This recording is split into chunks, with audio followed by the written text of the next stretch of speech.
It started with something we never expected to see. In the middle of the blazing savannah, right on the dirt road, a lioness stood. She wasn't growling, she wasn't attacking.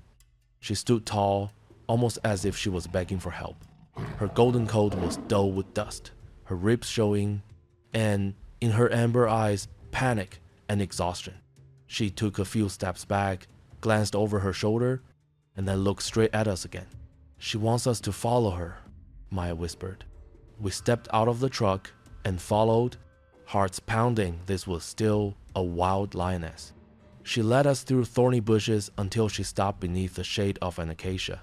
And there, in the dry grass, lay a tiny lion cub, barely breathing.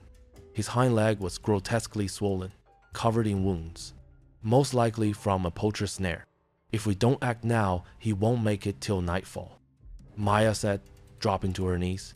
We quickly improvised a splint, cleaned the wound, and wrapped the cub in a canvas sling. The lioness didn't attack. She walked right next to us, pressed close to the truck until we loaded him inside. And then, something unbelievable happened. She jumped into the truck bed herself and lay down next to her cub, grooming his tiny head. The wildlife clinic was over an hour away. When we finally arrived, the vet just shook his head.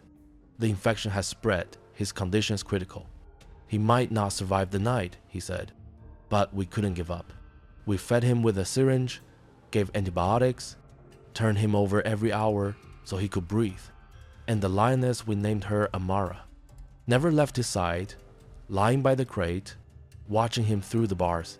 On the second day, his fever still hadn't broken. On the third, his tail twitched for the first time. On the fifth, he tried to stand. Amara rumbled softly every time he moved. As if encouraging him, we named the little fighter Kiro, the one who survived. A week later, he was eating soft meat from our hands, and Amara finally allowed us to get close without growling. Then came the big day. We opened the gates to the reserve's protected field. Kiro took his first step onto the grass. Amara followed, eyes locked on him. And then he ran. Clumsy, wobbly, but it was a real run. The sun broke through the clouds.